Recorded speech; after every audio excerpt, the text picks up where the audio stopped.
The concept of national security has transformed from a historical focus on military defense and territorial integrity to a contemporary understanding encompassing various non-military threats. Initially centered on safeguarding states, the traditional notion of security emerged from the Treaty of Westphalia in 1648. Historical strategists like Sun Tzu and Niccolò Machiavelli influenced the realist paradigm, framing global policies as a perpetual struggle between states competing for national interests. In the past, national security predominantly relied on military power to protect territorial integrity and counter external threats. I was delivering a lecture at the Army War College, Nigeria, and talking about the elements of national power.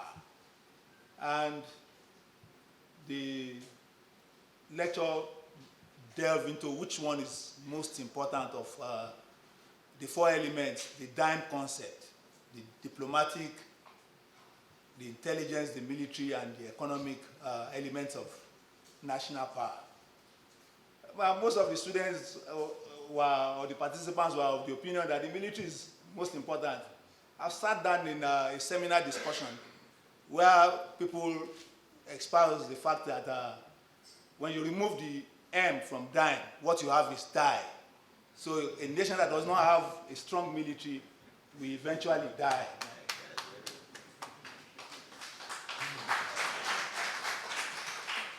But I'm not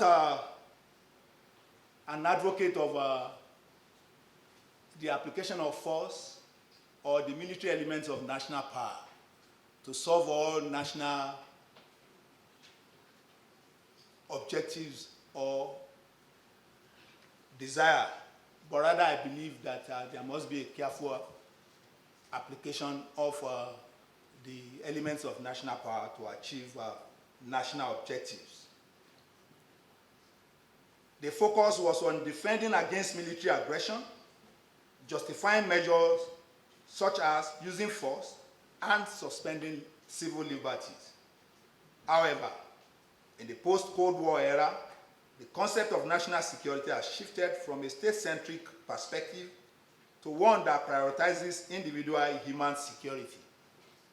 Thus, in the contemporary era, national security extends beyond armed conflict to issues or challenges like climate change, cyber threats, economic interdependence, or global pandemics.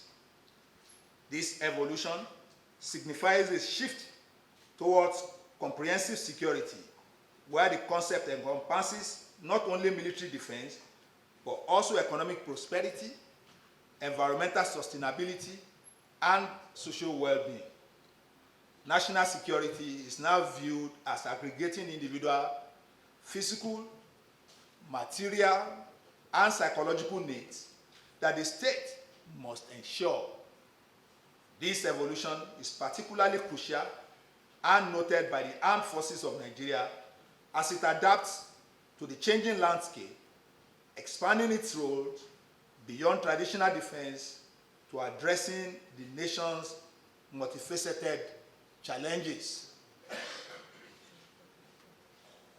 A look at the military and Nigeria's national security. The well-organized and trained armed forces of a state, entrusted with the vital duty of national defense and security, are intricately intertwined with the aspirations and objectives of the sovereign entity on the global stage. They work in collaboration with other stakeholders to champion the interests and goals of the state. Apart from the primary function of protecting the nation against external threats and ensuring both sovereignty and territorial integrity, the military also acts as a deterrent, dissuading potential adversaries from actions that could compromise the nation's security or interests. Beyond its defensive role, the military is charged with responsibility with responding promptly to crises, including humanitarian situations linked to national security. Additionally, the military assumes a significant role in international security through participation in peacekeeping missions, humanitarian interventions, coalition operations, intelligence gathering, border security, and research and development efforts. Nigeria is no exception in this regard, and as in many third world countries, also has constitutional provisions for the military to act in aid of civil authorities in restoring law and order when called upon to do so, which in Nigeria is by the president, but subject to such conditions as may be prescribed by an act of the National Assembly. The Nigerian military, or the armed forces of Nigeria, has been adequately conceptualized in the country's constitution, which provides via section 217, subsection 2 alpha to delta, for its composition as the Army, Navy, and the Air Force, and the responsibilities explicitly as defending Nigeria from external aggression, maintaining its territorial integrity, and securing its border from violation on land, sea, or air, suppressing insurrection, and acting in aid of civil authorities to restore order when called upon to do so by the president, but subject to such conditions as may be prescribed by an act of the National Assembly, and performance of such other functions as may be prescribed by an act of the National Assembly. The Armed Forces of Nigeria has displayed progress amid adversities and has striven to mitigate and transform its internal structures, training, procurement, and acquisition of modern weapons, among others, to respond to the varied security threats in the nation and abroad. The Armed Forces of Nigeria is ranked the fourth most powerful military in Africa as of March this year, after Egypt, South Africa, and Algeria, and 39 out of the 145 countries considered for this year's Global Firepower Ranking or Review.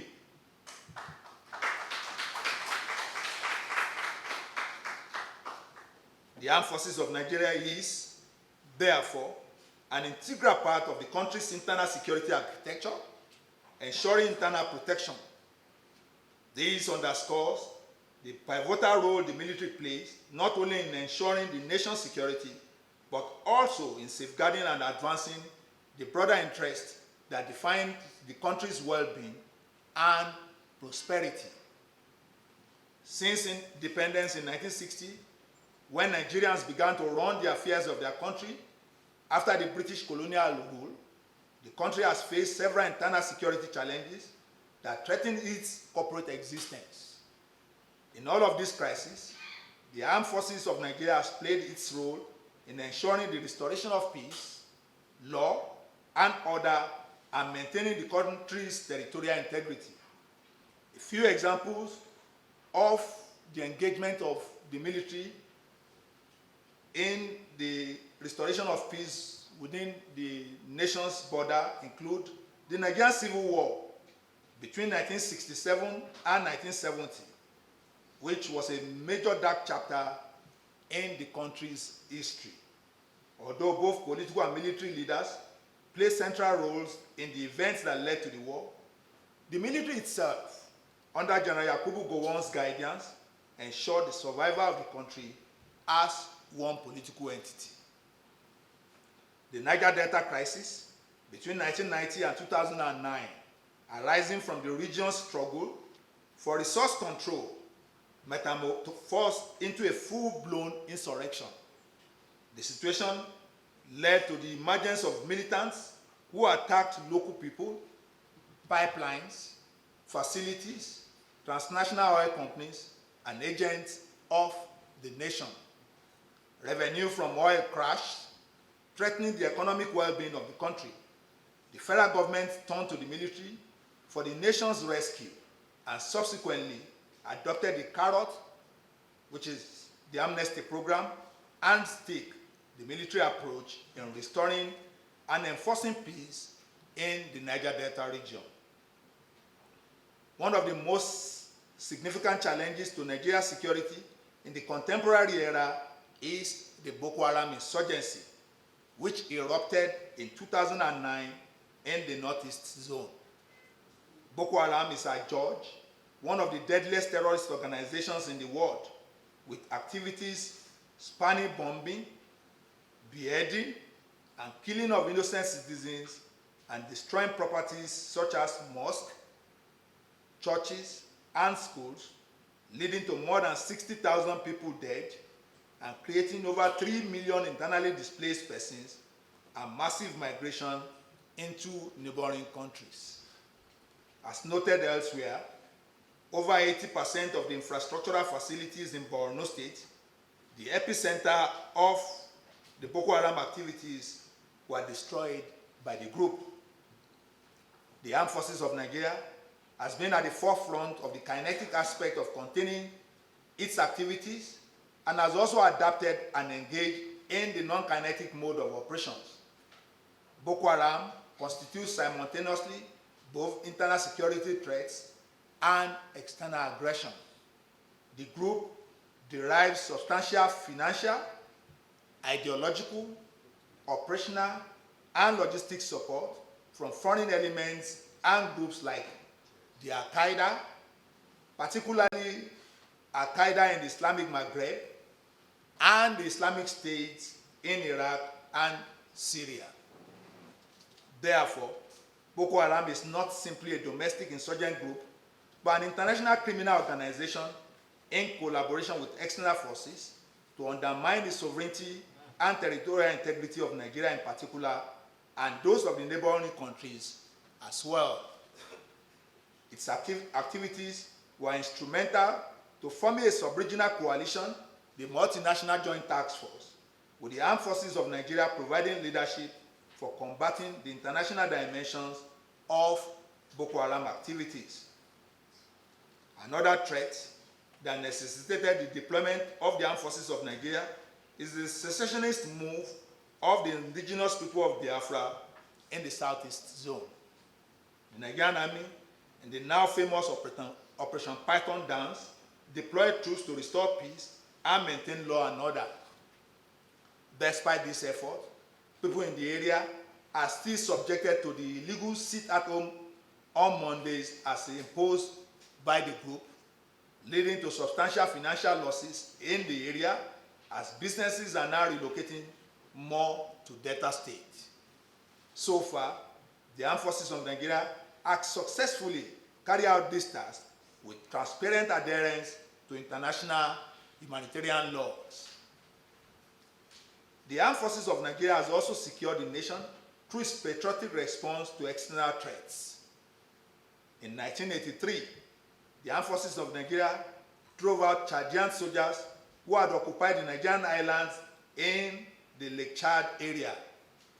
The Armed Forces of Nigeria, led by the Nigerian Army and assisted by other sister services, successfully warded off this external aggression on the territorial sovereignty of the Nigerian state.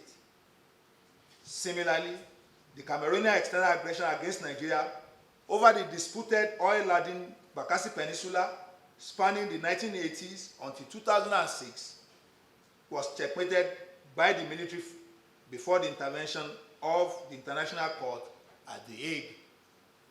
It took the efforts of the Armed Forces of Nigeria, with the Nigerian Army as the arrowhead, to curtail the excesses of the Cameroonian gendarmes and their incursions into Nigerian territory on several occasions. I remember coming out from Utanyak and Major General Bassi. In those days, when I passed through his location, I used to wave and ask whether he had clean water to drink. Indeed, Nigeria has undergone a notable shift towards heightened insecurity, marked by incidents such as unprecedented kidnappings, banditry, armed robbery, herders and farmers' occupational clashes, cattle rustling, and ethno-religious conflicts. Diverse militant groups from the various geopolitical zones, each driven by distinct ideological, political, and religious agenda, have emerged and contributed to the complex situation. These groups include campus cults, Bakassi and Egbesu Boys, Oodua People's Congress, Eastern Security Network, and the Arewa Youth Forum. The situation has led to the creation of state and regional outfits like the Amotekun in the southwest, Ebubeagu in the southeast, the Ishba in Kano, with the latest being the Community Protection Guards by Zamfara State Government on 31st January this year. The myriad of security challenges have led to the President exercising his constitutional powers via Section 218 to ensure the armed forces of Nigeria continues its deployment in all the 36 states of the Federation to augment the efforts of the Nigerian police in ensuring national security. The continuous increase in security challenges underscores the critical need for a comprehensive and collaborative approach to mitigate the impact of insecurity on the nation, as the armed forces of Nigeria has become fully stretched. It can be argued that the Nigerian military, in performing our constitutional assigned roles, has become the glue holding the Nigerian state from disintegration. Next is the military and Nigeria's national interests. It should be noted that it is the national interest of a country that shapes our domestic and foreign policy trusts. The DG was talking about the military not being aware of what a government policy would be until it is released. So in our schools, what we teach is that the participants or the students should go and search online, especially the government dossier, and check what key government functionaries are saying, because the policy will not differ significantly from what these key functionaries say. And so when we aggregate all this, we will be able to craft an appropriate strategy to respond. Defining Nigeria's national interest has become a complex task since independence in 1960. Experts have argued about the challenges of identifying Nigeria's national interests in recent times due to the diverse diplomatic strategies and ideologies the country has adopted over the years. Some foreign policy experts contend that Nigeria lacks a distinct political ideology and a clearly defined national interest. Even for countries that have a clearly defined national interest, like the USA, they don't make it so obvious. There was an argument while I was at the US Army War College whether the US had grand strategy. And so almost all the members of the faculty said, no, the United States had no grand national strategy, until one foreign participant said, no, the US grand strategy is to make every other country around the world to behave like the United States. So that's why they're exporting democracy, the rule of law, and the rest across the globe. This discussion is not about the articulation and clear documentation espousing the nation's foreign policy. However, like any other sovereign country worldwide, Nigeria's national interests have largely been influenced and shaped by the various leadership or administration that have governed it over the years. The United States, with a clearly articulated process, is also affected by this assertion, which was prominent during President Donald Trump's administration, as they marked differences in the way Ukraine and Russia were treated during his reign and what it was before and after him. We all know when Trump was insisting that all EU countries must spend 4% of their GDP for national defense. If not, the US will not invest money protecting Europe. In Nigeria, during the Balewa era, Nigeria's national interests were relatively well defined, focusing on decolonization, elimination of racism, Pan-African solidarity, national economic development, and global peace. These policies formed the foundation for the government's foreign policy. At a later period, the 1979 Constitution was promulgated to serve as a major guiding framework for the country. Its Section 19 emphasizes the promotion of African unity, total political, economic, social, and cultural liberation of Africa, and international cooperation for universal peace. This statement reflected the nation's interest at the time. However, the end of the democratic dispensation in 1983, with subsequent military coup, led to the abrogation of the 1979 Constitution, and once again, Nigeria's national interests were not strongly cast. In contemporary discussions about Nigeria's national interest, the starting point often involves the provisions of the 1999 Constitution of the Federal Republic of Nigeria as amended.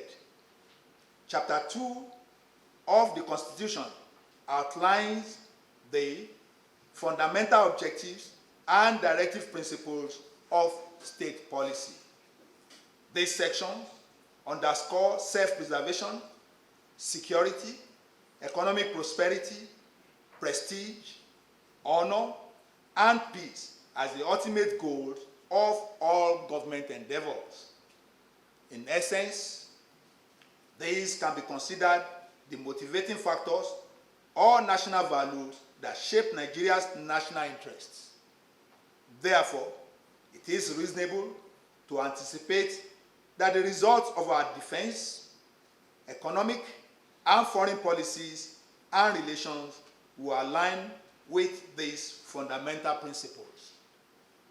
The military has played a significant role in furthering and projecting Nigeria's national interests. The armed forces of Nigeria looms as Nigeria's instrument of projecting power to other countries so that such countries dance to the tunes being played in Abuja in furtherance of Nigeria's interests. This is best exemplified by the activities of the armed forces of Nigeria engagement in Liberia and Sierra Leone under the ECOWAS Monitoring Group banner. Activities of the Nigerian military from 1990 till about 2006 projected Nigeria as a major peacekeeping and enforcement country in the world at the sub-regional level. Part of the reason of Nigeria championing ECOMOG deployment was the need to maintain peace and political stability in the West African sub-region, in the country. Next is review of domestic legislation.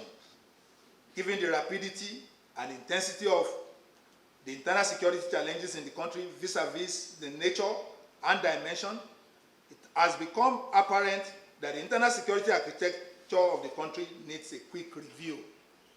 The need for a greater level of coordination to enhance seamless communication, cooperation, and collaboration among security organizations involved in internal security operations has become a necessity.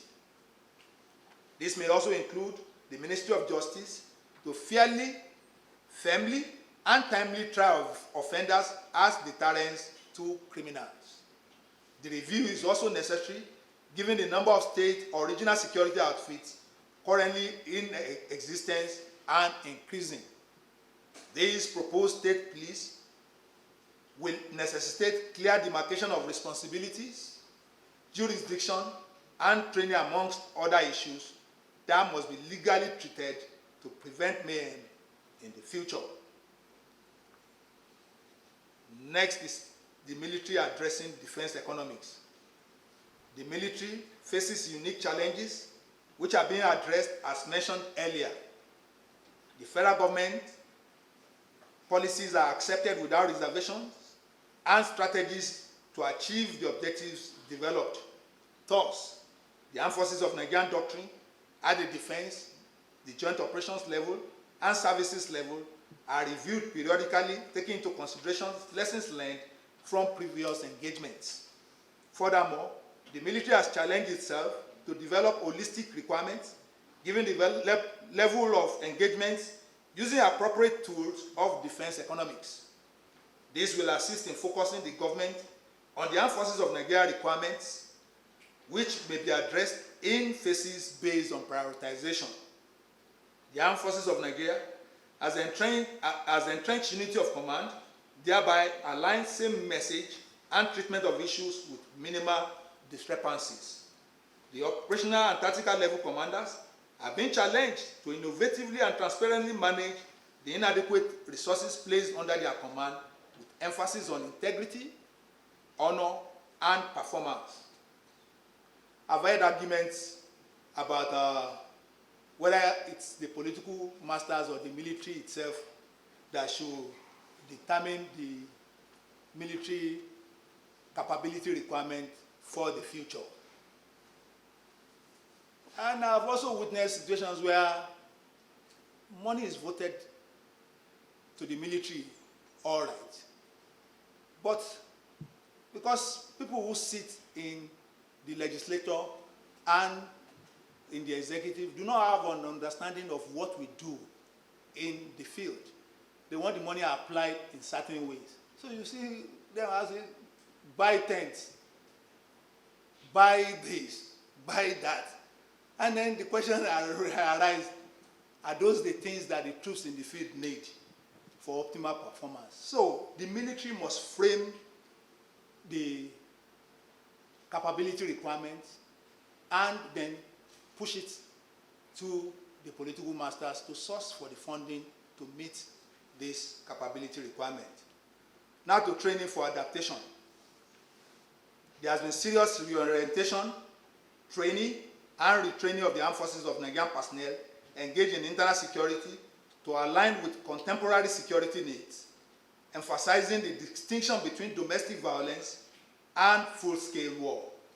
It is pertinent to emphasize that the requirements for combating internal security operations that are symmetric in nature are different from what is geared toward conventional warfare.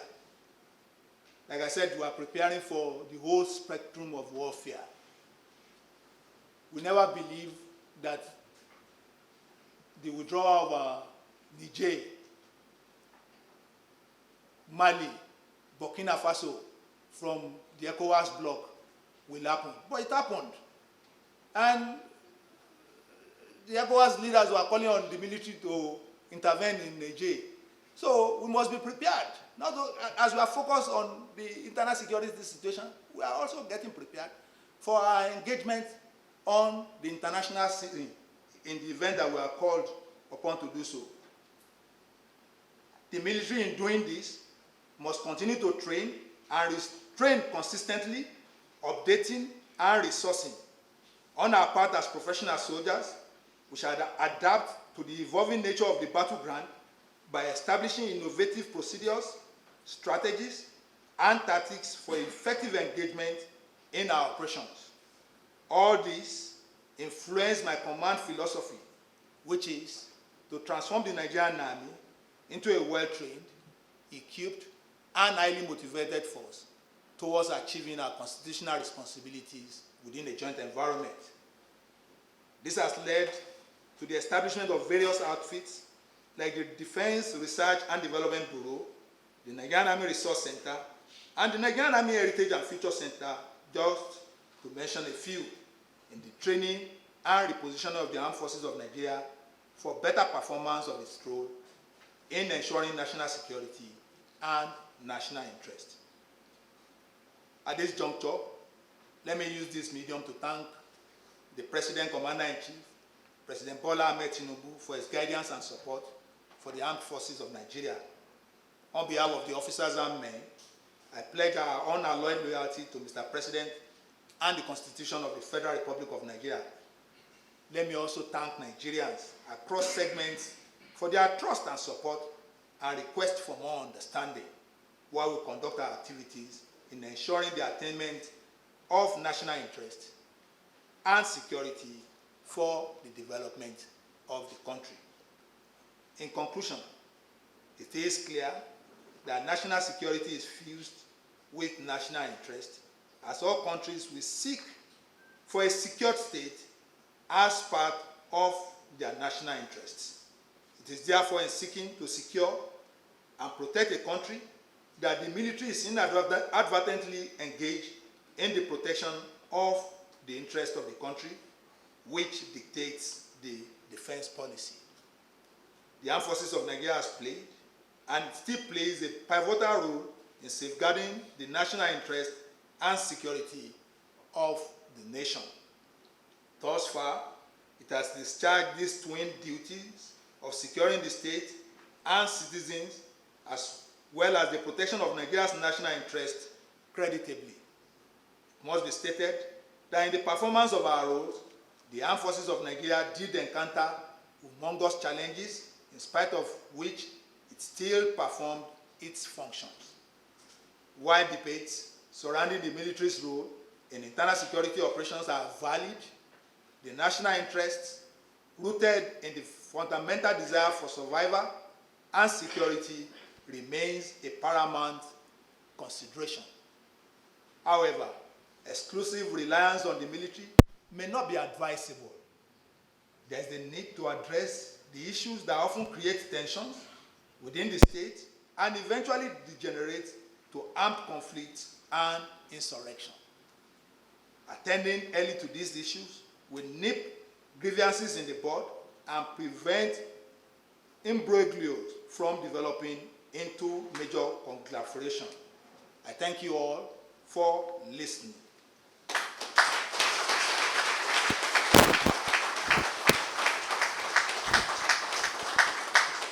My references are shown on the screen. The issues that we're talking about today. I will just mention two things that you mentioned in your presentation, the numeric strength of the law enforcement officers in the country. You made a comparison with Egypt. That of the police, you put it at 400,000.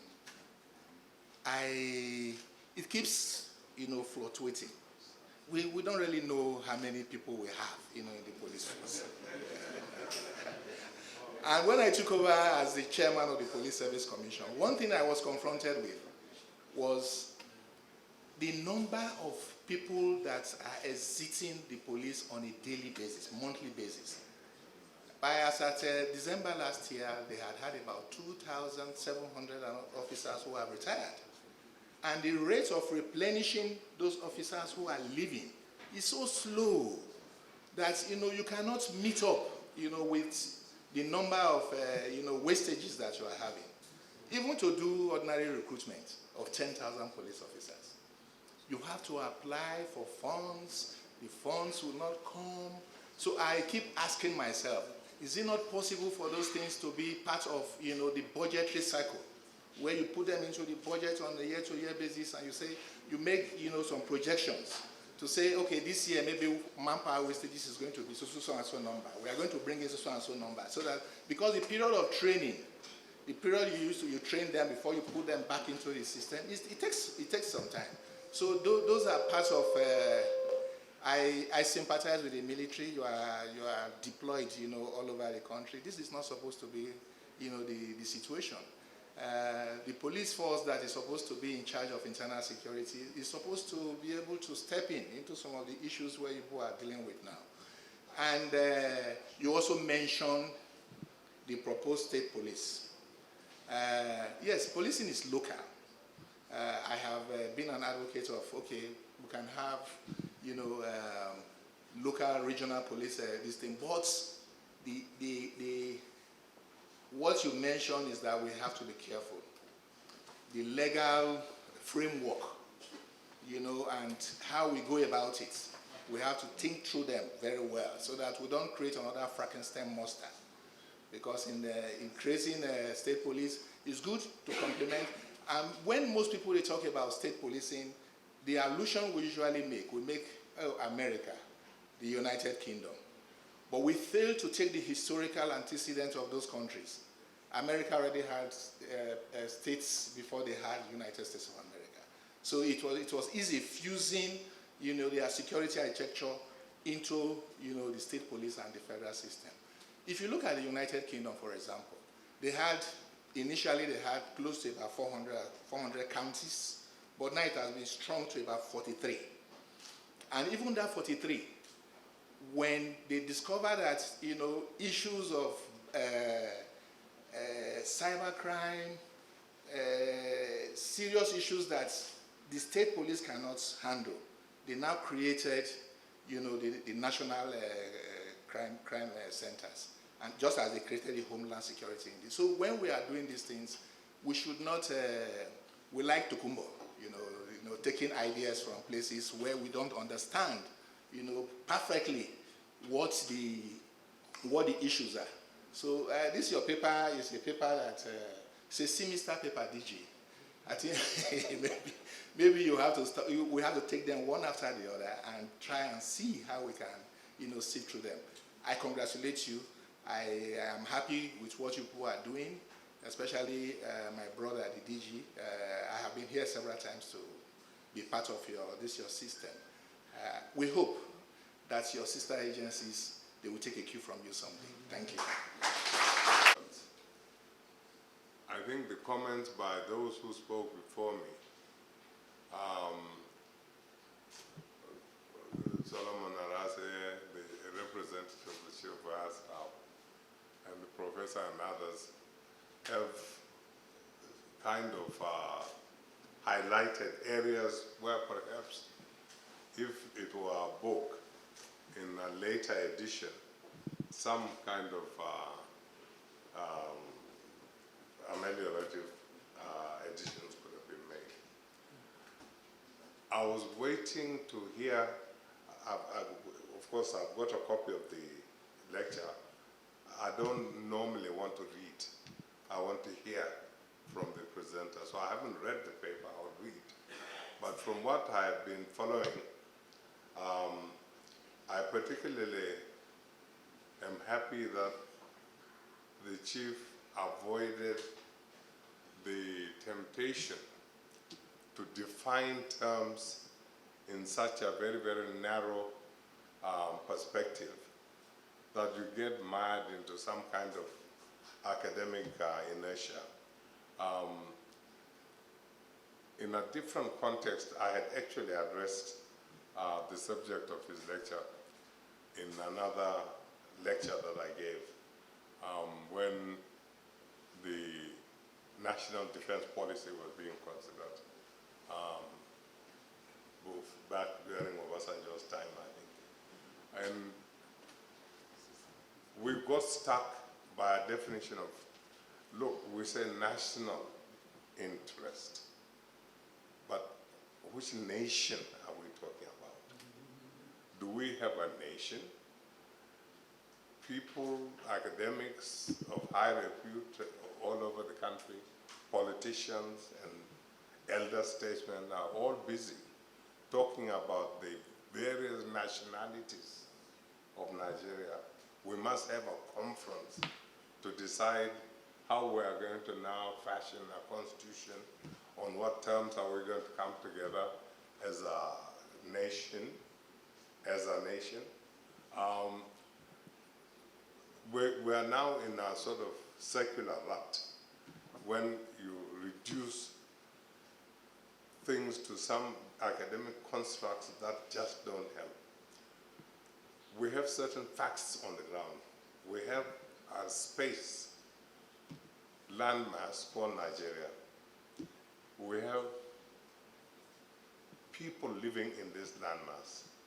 It does not matter whether you're a Kanuri, a Chekiri, a Nupe, or whatever. You live in this landmass called Nigeria. And this landmass is governed by a set of constitution which defines the objectives on which the people living in this landmass are going to be governed. And these are contained in the chapters on directive principles of state policy. In the objectives, policy objectives, foreign and domestic, that are spelled out in the Constitution and so on. So we have those. And there are people living outside of this geographical space in another geographical space. You've moved away from this space, which is our country. People by various people, but bound by a common constitution. That to me is sufficient to say we have a nation. And if you now reduce it, the definition of a nation to values-based foundation for the nation, yes, the values may diverge in details, but fundamentally, we all have the common values, which are enshrined in the objective principles of state policy. So, as I say, I'm glad that you avoided the temptation to enter into these murky areas of nationalities, constitution, this and that. I believe that we who are bloody civilians,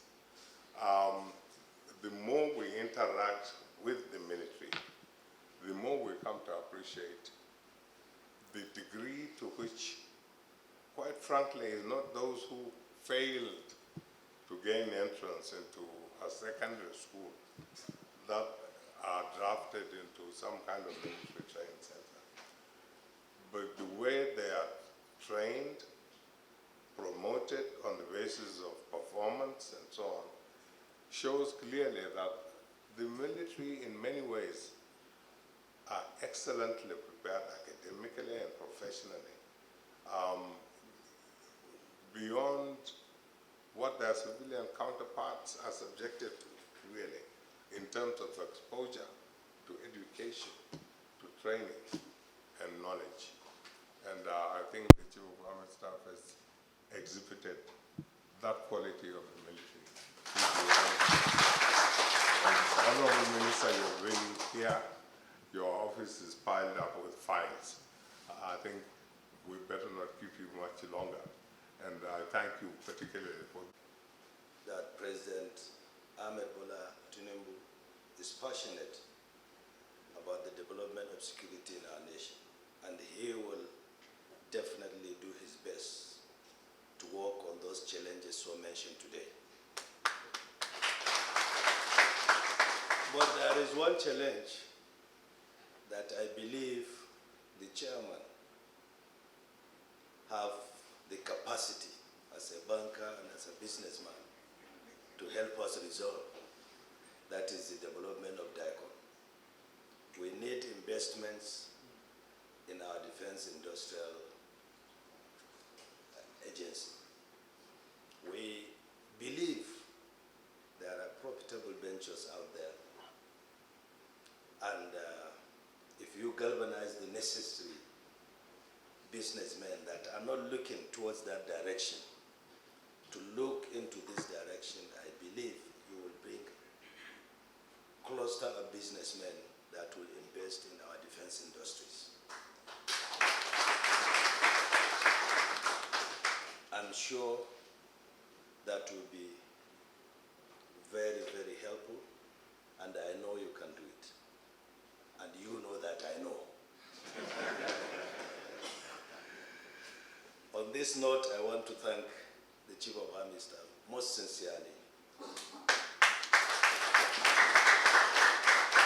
for the wonderful working relationship that we built over time. I have seen him as a very passionate, dedicated officer and very hardworking, and really concerned heavily about achieving results.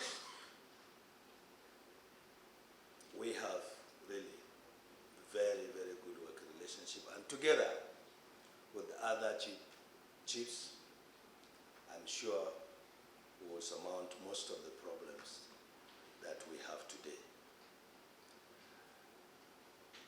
The Chief of Army Staff knows that the President will always agree on what the end users want. And in the same vein, I will do the same. So together, we will have to find a way to work with the National Assembly to make sure you get what you ask for. And that will be done. And I'm sure the National Assembly will cooperate in this manner, because they are also concerned about the security of this country. Because I really cannot understand. We sitting in the office deciding what the military want. How can this work? So we'll fight it, we'll work tirelessly to make sure this stops.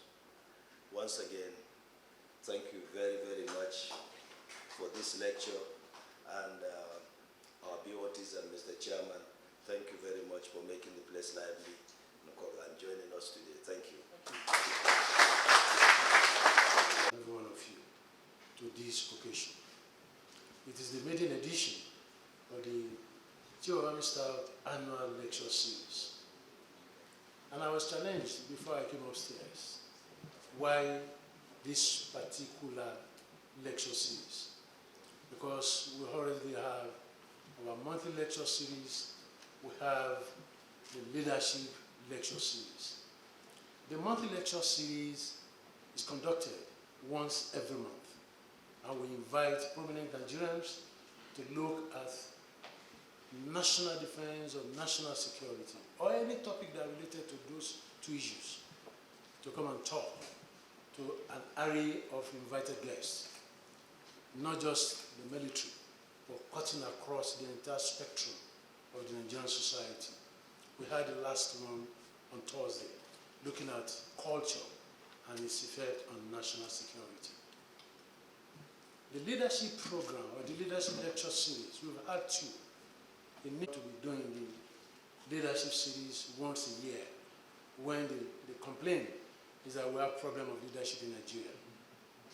And at the center here, we have 4 programs based on leadership. We have the Strategic Management and Policy Studies course, which is an 11-month program for colonels and above and equivalent in other services agencies and the private sector. We have the Leadership and Strategic Studies course, another 11 months, but this time for direct regular commission officers of the Nigerian Army, lieutenant colonels and colonels, to expose them to a variety of issues, because the belief was the training they've been given is not up to par with their competent officers. And out there, nobody is going to ask any question as to whether somebody is a competent officer or not. You're an army officer, you're an army officer. So Army Quarters felt it was necessary to run that program. We have a 5-day program with King's College. Before it was with Harvard, but now it is King's College, twice a year. The first one for this year will be holding in July, the last one for the year in November. And it's about the strategic level, the evolving situation, strategy. We have to bring in strategy because people believe culture, it's strategy for breakfast. So whatever strategy you are propounding, or a military man is propounding, it's going to be difficult, given the fact that they cannot influence policy of government. You don't know the mindset of those who evolve those policies. So to draw a strategy that will really pursue the objective becomes problematic. And we have 2 schools of thought. Lydia Lath, a British man who had influenced most of us, believe the military guys have no business in policy. Yours is to wait for government policy, receive it, draw up a strategy to pursue the objective.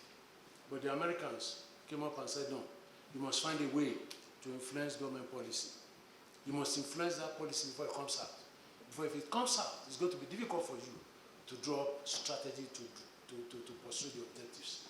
But we still run the programs, challenging those who come here. And we have other leadership programs, 1 week or 2 weeks, depending on where it's holding. If it's holding here at the center, it's for 2 weeks. If it's holding in the field, it's for a week because you go to formations and units to draw the program. So we are starting this, and the challenge is why? This particular program is meant to look at the national issues, and that's why we're starting with the chairman of the Board of Trustees. Let him look at the roles of the armed forces in national security and national interest. And we are not here to question him because we deliberately draw the program in a way that maybe those on the high table, minus me, because I'm the secretary. Maybe if the Honorable Minister wants to raise an observation or something, after then we call it closed. Subsequent one will be open to interactive session. It's deliberate. It's the first one we want to lay the process. So let me thank everybody, from the chairman to the minister, to board members. In fact, we have 2 Board of Trustees members. One boarded, the flight was delayed. Senator Ben Bush, but he will join us. If he doesn't, we have a board meeting later in the afternoon. Maybe we'll join that at that level. Then General Dambazao, he has a program, he promised to be here. But without them, we have to start. Because at the center, once we give 8 o'clock, 8 is 8, 11 is 11. And that's why we are starting without the 2 of them. Let me most sincerely appreciate each and every one of you for coming around to listen to be part of the maiden edition of the Chief of Army Staff Annual Lecture Series. Subsequent one will be open to anybody who feel has the prestige, the reputation to be called upon to come and deliver the lecture. I thank you for coming around. Thank you very much. Protocol, if I misstepped, and I just realized that even before saying that I've misstepped, the Honorable Minister is here. I didn't meet you because you are my younger brother. I just didn't know the order. But please, wherever you fit in the order, you're welcome. And as the Americans will say, our men and women in uniform at the very top. Good morning. I thought it was the Chief of Army Staff Day until they started reading my own citation, and I'm not going to give a speech. So I don't know what's going to happen the day I'm going to give a speech. What will happen, but thank you very much. But one of the things that came out was that at some point in my training, I was at this famous institute called Harvard Business School. I was at Harvard Business School, and I was at Harvard Kennedy School. They are not in the same city. One was in Boston, the other is in Cambridge. But just like a river Charles that divides them. At Harvard Business School, we had a course called Strategy in Business. And guess what? We were taught strategy using the military. During the Second World War, the military decided that until they removed the ball-bearing industry of Germany, the war was not going to end. All right? So they set up the 918. The 918 was a regiment that was sent to a city in London to be based there, but the target was to destroy the ball-bearing industry of Germany. And we saw the different people sent to lead the 918, okay, until this general took over. And for those who understand, and you understand it much better than I did, the initial instruction that they could fly at 20,000, and later from headquarters, a new order was cut, unless they flew at 9,000, right? Unless they flew at 9,000, they were not going to succeed in their task. And it had to happen at noon. So there was no darkness to help anybody. And concepts like violating group integrity, all those things came. But the 918 flew at 9,000 at noon and destroyed the ball-bearing industry. For anybody that's interested in this, go and look for the movie. It's free online, called 12 O'Clock High. 12 O'Clock High. You'll enjoy it. So, when the DG was talking about leadership, strategy, how many times we have it, we can only underhave it, if there's any such word. We can't overhave it. That's all that you do. And that's why whenever we get to a military premise, beginning with this, or defense headquarters, you tend to ask yourself whether you are still in Nigeria. Despite everything that has happened to our country, you have held up, and you have held up, and I want to thank you. What is the purpose of government? Many, but I'll identify two. The first, and it's general, is to improve the standard of living of the citizens. Sir, correct? The second is to defend the territorial integrity of that country. In that defense of territorial integrity is keeping the company safe and secure. Okay? We can go into the realms of improvement of education. That will go into improving the standard of living of the citizenry. So these general two broad responsibilities. And there is no way any government or any people can improve the standard of living of a populace when there is insecurity within that population. No. It's only a peacetime endeavor.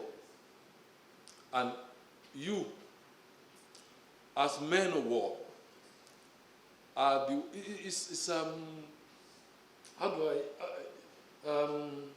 it's a paradox. There is men of war, that their role, their raison d'etre, is to bring peace. Is to allow us who don't have your capacity and your skills to be able to do that which we are trained to do. And unless and until we're able to do it, what are we faced with today? Insecurity. It keeps getting better, and then it goes bad, then it gets better, and so on and so forth. But not until we achieve an environment of peace, that greater things can happen. I'm only privileged today, not even in my role as chairman, no, but in my opportunity to be here when the Chief of Army Staff is going to give this first address, and we will all listen with bated breath to hear what you think that we need to do. I happened to be with the Commander-in-Chief last night, and when I told him what I was going to be doing this morning, all he had were kind words for you, Chief. He didn't send me, but I thought I could say it. He didn't say to me not to say it also. When we wait for your speech, and we hope that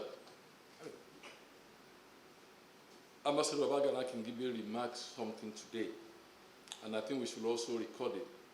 This is the first time that we have a serving Minister of Defense come to the resource center.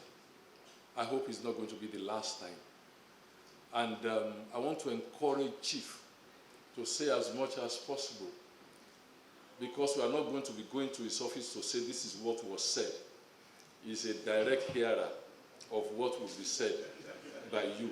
And maybe for an unusual time, all of us here, as many as we are, will bear you witness that it is true that you said it to him. On that note, I wish you a good speech, if there is any such thing, and I thank the anchor for bringing me here. Thank you very much.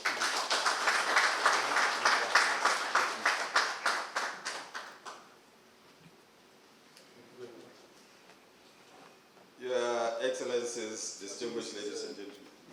All right, thank you so much. Distinguished ladies and gentlemen, I would like to crave your indulgence. You know, there are always poetic license when you are an MC to please once more appreciate the chairman of this auspicious occasion. All of you that are banking with Guaranteed Trust Bank, this is Guaranteed Trust Bank. Thank you very much, sir. Talking about protocol, you know, it was when you are talking, and of course, I don't know. I think the Chief of Army staff have this aura and enigma. Then suddenly I was telling Managbe that, come, it has never happened to me, even while I was in service.